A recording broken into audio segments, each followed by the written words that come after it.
For the second year in a row now, the tiny New South Wales town of Dungog is playing host to a festival focusing exclusively on Australian film. In fact, organisers are now claiming this to be the largest showcase of Australian film content in the world, with all sorts of seminars, masterclasses and workshops running alongside the main movie program. Once again, activities are centred on the town's historic picture theatre, and some of the best screen talent in the country have come out to support it. Everyone's like, so is this the new can? And I'm like, yeah, okay, yeah, it's the new can. But it sort of is actually developing, and very much, I mean, I looked at Sundance and I looked at Telluride and I looked at those festivals, which I've been to Cannes a number of times, and I thought, we don't have a festival like that in this country. We don't have an event that's outside of the cities, that's outside of the hustle bustle, that sort of brings everybody together, sticks them into a country town, forces them to stay there and have a great time. So to me, I was inspired by international film festivals, and in a sense, that's, I guess, what came together in the Dun Sundance, Dun Cannes, Dungog. And it's unique in that it does focus on Australian films. Yeah, 100%. 100% on Australian films and 100% non-competitive. I think that's two really important elements of this festival. I wanted to put the focus on us for a change. I wanted to celebrate what Australians are doing, because we are making great films. We've got great filmmakers, we've got great talent, and we can see that. I mean, they're travelling the world and doing great things overseas, but they're actually doing great things here, and I wanted to actually put the focus on that, and I wanted to celebrate it, not put it in a competition, not make it a rivalry situation, but actually make it a celebration, because we're winners, all of us, because we get the chance to be part of a film industry.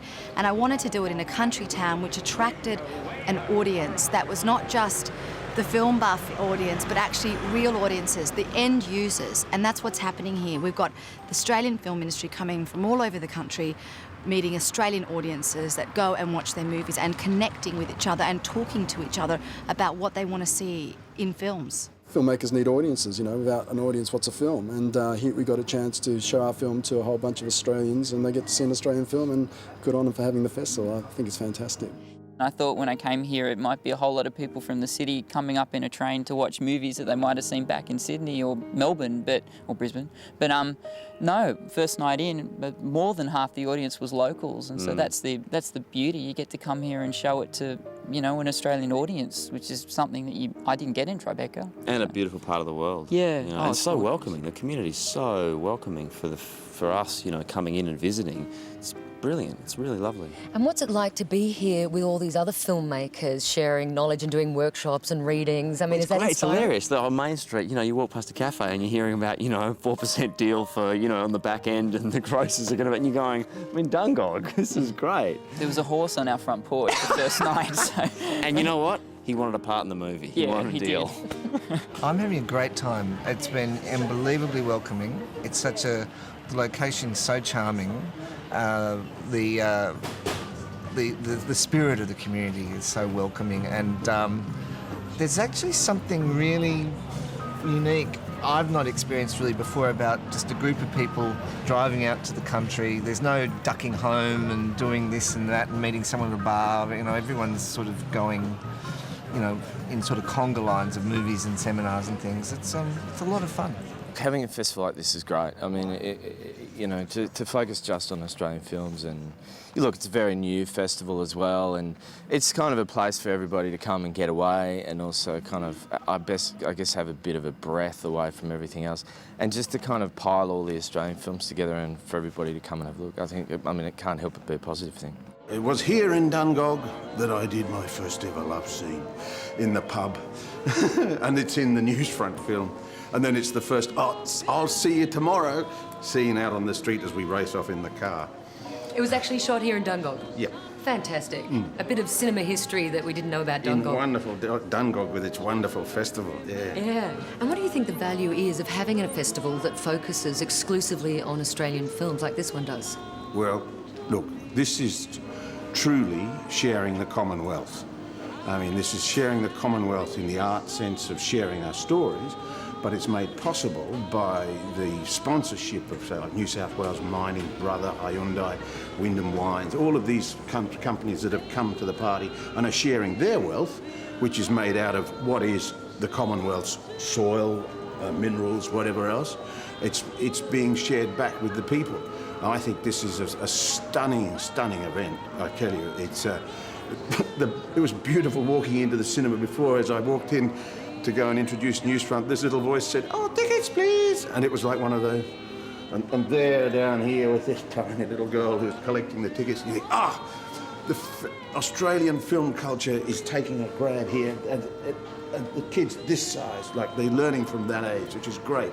It's becoming part of their life. Cinemas in communities like this are extremely important to the people that live there. They're a place where the kids grow up, where people meet people, their first boyfriend takes them to the movies. I mean, they are a community hall, they're a creative hub, and it's important to keep them alive. With the success of last year's festival, I've been able to attract an enormous amount of sponsorship this year, 30 sponsors in fact, and a presenting sponsor, which is giving us the lifeblood to turn this into a world-class event, and that's New South Wales Mining. But we've also got lots of other sponsors, and Boral is one of our sponsors, and they've actually helped us restore the cinema, and we are talking about doing a very big project over the next few years to get this cinema back to the way it was back in 1914. Our major theatre that showed art films in Newcastle closed down recently. So this is filling a big hole that we've lost in the Hunter. The oldest running cinema in Australia, and I want to keep it running. So we're just trying everything we can to try and encourage people to come back to the cinema. And hopefully there's a future for cinemas in Australia. It'd be just the end of an era if the theatre closed. Oh no, we'd be devastated if we didn't have it. I've still got 2 kids coming back tonight to come to the film festival just because it's on. And going back to the old cinema again, they're just happy to come back and do it. And that's good. I like seeing all the famous people around and getting to meet them. I met the lead star of the Jessica mini-series today, and I just got so starstruck by her. She made me tick off one of my things on my list to do before I'm 20, which was meet a famous person, and I met her, so that was cool. As I was driving in, I was like, I wonder how the town feels about this. I'm sure they're kind of, 50-50 on whether it's a really great thing or a really heavy thing. Sundance Film Festival was started to kind of raise the tourism dollar in the winter months of Utah. I don't necessarily think that this was started as a kind of a tourist incentive, but certainly as the years go on, if it's successful, it'll keep blowing up. So certain locals will probably be like, filmmakers running up and down the main street with their mobile phone. I was guilty of that before. There's a lot of people just want Dungog to stay exactly as it has been for the last 50 years, and it'd be a nice thing. I'd like that myself. But you can't do that. You just can't do that.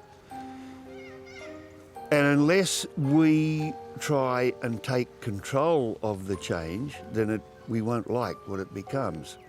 And the only way you can take control of it is to be really involved in this sort of activity, this film festival and other things that, and, try and steer the thing in the direction you want it. Well, I think the town's very pleased to have the festival. It's, most groups are participating in some way. Certainly put Dungog on the map, all the publicity and just bringing people into the town and just seeing a lot of people in the town and the town looks like it's thriving. It's just good to see. Do you think Dungog is the new Sundance? It could be, yeah, it could be. I think it will get better and better and stronger and stronger. And what's wonderful is it's a whole weekend of Australian films, just Australian movies. And, I think that it's something unique in a film festival to have, in Australia particularly, to have the focus completely be on our voices. Once upon a time, they'd say, where do you come from? And you'd say, Dungog. Oh, Doug Walter's town, which is true, But now it's, oh, yeah, they're doing that great film festival up there, aren't they? It's a bit of a change, and I bet Doug's relieved too. He'd be sick of it by this.